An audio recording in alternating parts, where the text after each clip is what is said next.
Hello, আসসালামু আলাইকুম। প্রতিদিনের নিউজ থেকে আপনাদের জানাই স্বাগতম।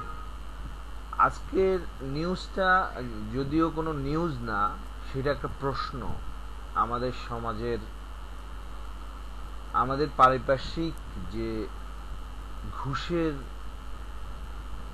মহাসমারোহ চলছে, সেটা নিয়ে আজকে একটা প্রশ্ন।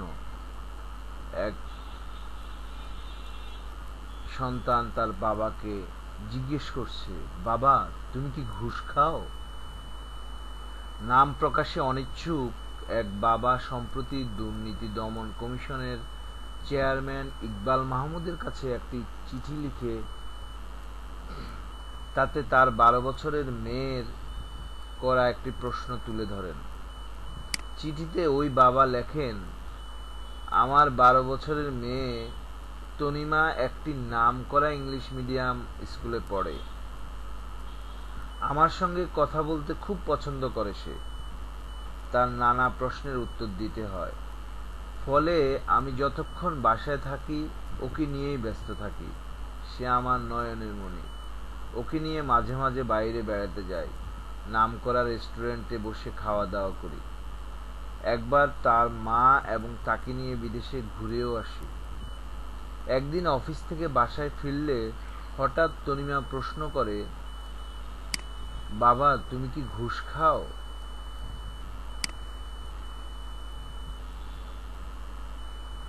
নিজের মেয়ের কাছে এমন প্রশ্নের সম্মুখীন হয়ে কিছুটা ঘাবড়ে গেলাম।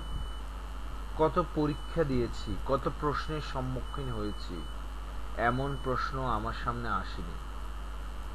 আমার পরীক্ষার প্রশ্নের তুলনায় আমার মেয়ের প্রশ্নটি সহজ হলেও এর উত্তর অনেক কঠিন।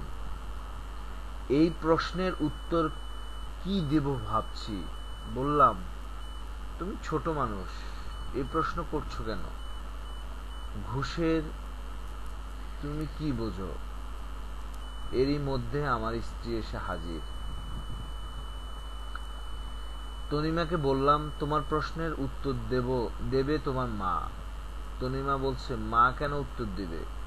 আমি বললাম, ঘুষ খাবো কেন, এটা কি খাওয়ার জিনিস? মেয়ে বলল, উত্তর হলো না বাবা, তুমি ঘুষ খাও কিনা সেটা জানতে চেয়েছি, সোজা প্রশ্ন।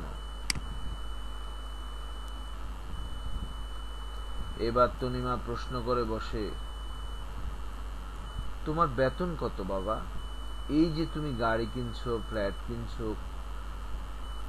টাকা পেলে কোথায়? মায়ের এত গহনা কোথায় পেলে? লোকজন বাসায় মিষ্টি আনে, ফলমূল আনে, কি সব প্যাকেট নিয়ে আসে, কেন এসব আনে বাবা? চিঠিতে ওই বাবা বলেন, মেয়ের এক প্রশ্নে আমি আজ জেগে উঠেছি। আমার মধ্যে অজানা আশঙ্কা ভর করছে। আমি খুবই উদ্বিগ্ন।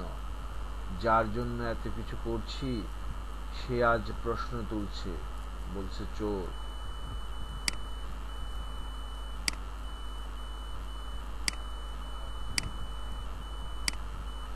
সত্যি আজ আমার নিজেকে চোর মনে হয়।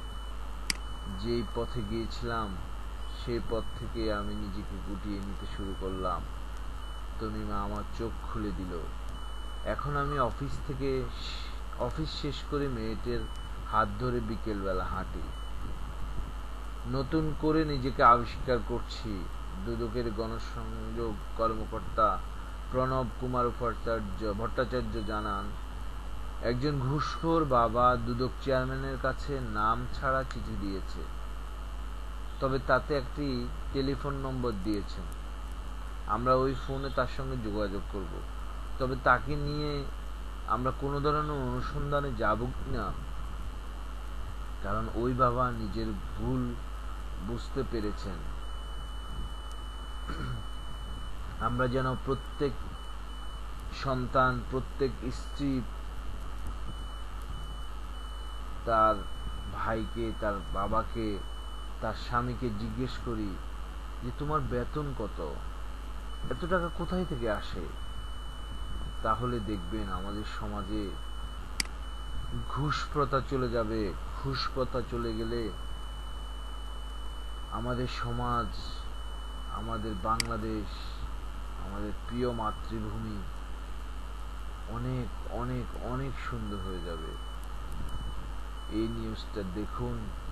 ভালো ভালো নিউজ পাওয়ার জন্য প্রতিদিনের নিউজকে সাবস্ক্রাইব করুন, লাইক করুন, কমেন্টস করুন নিউজটা কেমন লেগেছে।